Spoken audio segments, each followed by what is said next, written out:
الله الرحمن الرحيم. الحمد لله والصلاة والسلام على رسول الله وعلى آله وصحابته ومن والاه. برایانی خۆشەویستم، خوشکانی بەڕێز، حەزم کرد لەبەرەوەی سبەی جەژنە ئینشاء الله تعالى هەندێک لە ئادابەکانی جەژن عەرزی بەڕێزتان بکەم، بەڵکو ئینشاء الله سوودی لێوەربگرن بۆ سبەی. یەکەم لە ئادابەکانی جەژن خۆشەویستەکانم خۆشۆردنە. یەکەم ئاداب لە ئادابەکانی جەژن خۆشۆردنە و جلوبەرگی جوان لەبەرکردن و بۆن لە خۆدان و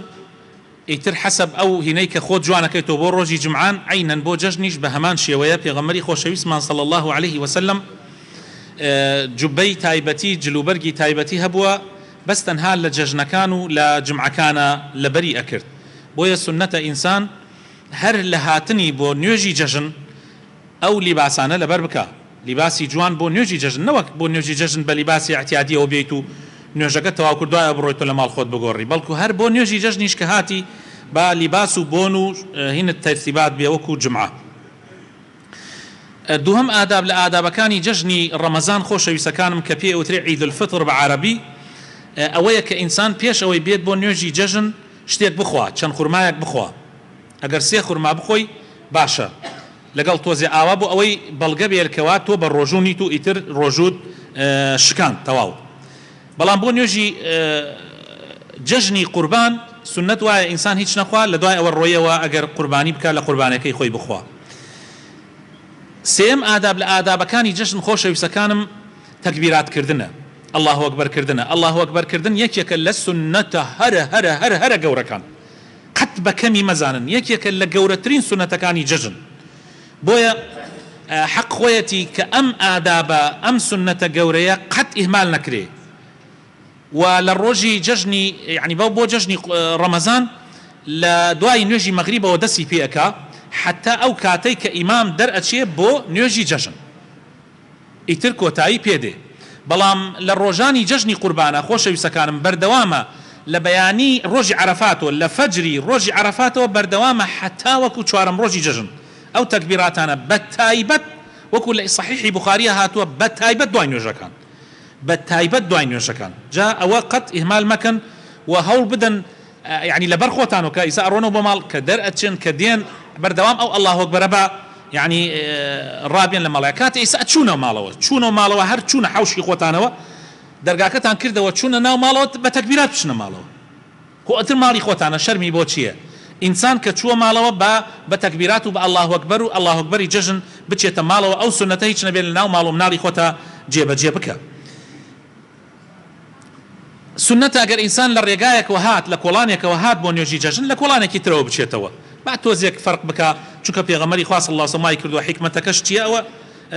شتی زۆر باسەکەن عولەما، بەڵام ئێمە سنەت تەطبیقەکەین بۆ بێ ئەوەی بیر بکەینەوە بزانم حیکمەتەکەی چییە. مهم سنەتی پێغەمبەرە صلی الله عليه وسلم. نوێژی جەژن خۆشەویستەکانم دوو ڕکاتە مسلمانان بە جەماعەت ئەنجامێدەن بەبێ بانگ و بەبێ قامەت، نە بانگی تایە نە قامەتی تایە، نە بانگی تایە نە قامەتی تایە. بۆیە چاوەڕێی بانگ مەکەن بۆ نوێژی جەژن. عولەما دەربارەی حکمەکەی ئایا حکمەکەی چییە؟ ئیمامی شافعی و ئیمامی مالک ئەڵێن سنەتی مؤکەدەیە. ئیمامی ئەحمەد لە ڕیوایەتێکە ئەفەرمێ فەرزی کیفایەیە وەکو نوێژی جەنازە وایە، کۆمەڵێ لە مسلمانان بیکەن لەسەر باقی ئەکەفێ. ئیمامی ئەبوو حەنیفە و زۆرێک لە زانایان حتا ئەم زەردەمەش بە تایبەتی شێخ الئیسلام ئیبن تەیمیە ڕەئیان وایە کە فەرزی عینە هەموو مسلمانێک ئەبێ بەشداری نوێژی جەژن بکات، چونکە پێغەمبەر صلی الله عليه وسلم تەنانەت وتوێتی کچە عازەوەکانیش دەرکەن، تەنانەت ئەو ئافرەتانەشی کە لە عوزری شەرعیان یعنی نوێژیان لەسەر نییە فەرموویەتی بێن ئامادە ببن نوێژەکە نەکەن، بەڵام ئامادەی جەژن و وتاری جەژن ببن. ئەمە بەڵگەیە لەسەر چی؟ یعنی ئافرەت لە جمعەیە ئافرەت زۆری لێ نەکراوە بێت، بەڵام لە جەژنە پێغەمبەری خوا صلی الله علیه و سلم ئەفەرمێ با کچە عازەوەکانتانیش دەرچن، ئەگەر جلوبەرگیان نەبوو مناسب بێ با بڕۆ لە دراوسێکە یا لە یەکێکی تر قەرز بکە هەتا دێت نوێژەکەیەکە دوایی بڕات و بیداتۆ پێی. یعنی تەماشاکەن چەند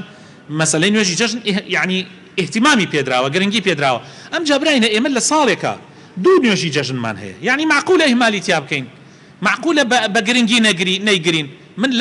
لاي من وكو خوم وكو شخصي قناعتم وایە لە نوێژی جمعە کەمتر نییە ئەگەر زۆرتر نەبێ لە نوێژی جمعە کەمتر نییە ئەگەر زۆرتر نەبێ ئافرەتان تایە بە ئامادە بن خۆشەویستەکانم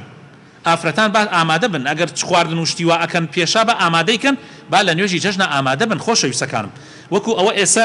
لە حەدیثەکەیە هاتووە کە بوخاری ئەیگەڕێتەوە ئەفەرمێ ئەمەرەنا رسول الله صلى الله عليه وسلم أن نخرجهن يعني ئافرەتانیش دەرکەین في الفطر والأضحى لە نوێژی جەژن و لە نوێژی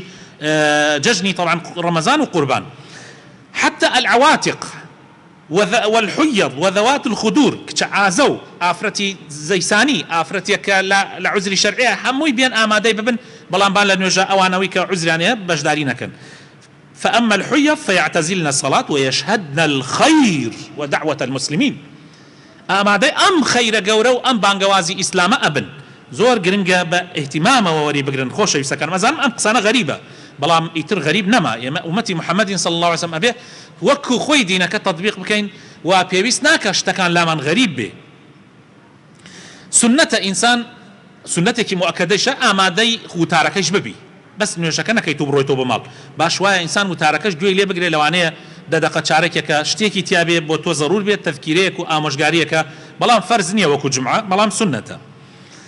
وقت كيشي وقتي طبعا دواي أوي كوا خور برزة بيتوا بقدر رمحك يعني 3 متريك يعني شاركك دواي خور درشون وخور برز بونوا نيجي ججن أكريت بو نيجي ججني رمضان باشوايا توزي تأخير بكري يسأل لك كان شروقة ما مسا يوسف 5 دقة الشروقة يعني شارك يبقى تسري أكاد أكابي سدو بو نيجي ججني قربان 25 دقة خينا سري يعني رمضان 25 دقة خينا سري يعني لكن يعني 5 نیم تۆ بڵێ ئێمە نوێژەکەین سبەینی بەڵام بۆ قوربان ئەبێ زووتر بکرێت بۆ حکمت چییە بۆ ڕەمەزان درەنگتر و بۆ قوربان زووتر قوربان لەبەرەوەی نوێژەکە زوو تەواوی خەڵک بڕات و قوربانەکەی سەر ببڕێ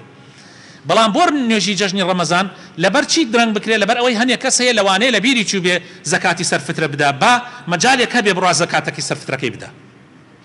جا ئەوە گرنگە خۆشەویستەکان ملاحەزەی بکەن ئین شاء الله هەوڵ بدەن بەگەرم و گوڕی سبەی بێنە دەمی جەژنەوە وججن للاي اما زور ابي قرنق به من يسلم الله هلا خومو شتي خاطريكم بو هات سبحان الله كاتك الله اكبر كان ابيس وتم اجر ام الله اكبر وخوشيه نبوايه لو اني ضمان بتقى كاتي رمضان توابه كاتي مانجي عباده الرحمه توابه بلام خوي تعالى ام ججني كردوك خۆشیەک بێ بۆمان تاوەکو دڵمان باتەوە خوای پەروەردگار بەم الله ئەکبەرانە دڵمان باتەوە جا بۆیە خۆشەویستەکانم با وەداعەکانمان وەداعێکی ڕاستەقینە بێ بە جەژنەکەمانەوە دیار بێ خوای پەروەردگار ڕەحم بە هەموو لایەکمان بکە یەک ملاحەزەیەکی بچووک هەیە ئێمە ئەو پارەی کە ئەو سنوقەی بۆ زەکات دامانە نزیکەی ملیۆنێک و چەندێ مامۆستا یوسف ئەوەنە پارەی تیا بوو دابەشمان کردە سەر کۆمەڵێ لە فەقیرانە گەڕەکی خۆمان و هەندێک گەڕەکی تریش ئەوەی گەڕەکی خۆمان 100,000 مان بۆی دانا ئەوەی گەڕەکانی ترش 86,000 بەڵام ئێستا خەڵکانێک هاتوون لەم کاتەوە ئەڵێن حاڵمان خراپە و بالفعلیش یعنی حاڵیان خراپە جار کەسێ سەرفترەی هەیە یا فدەی ڕۆژووی هەیە نەیداوە یا خێرێکی هەیە خێرتانەگە دوای نوێژەکە بخەنە ئەو سنوقانەوە بەڵکو ئینشاءالله دڵی هەموو مسلمانان خۆش بێ و بتوانن جەژنەکان وە خۆشی بکەن خوای تعالی لە گوناحی گشت لایەکمان خۆش بێ والسلام علیکم ورحمة الله وبركاته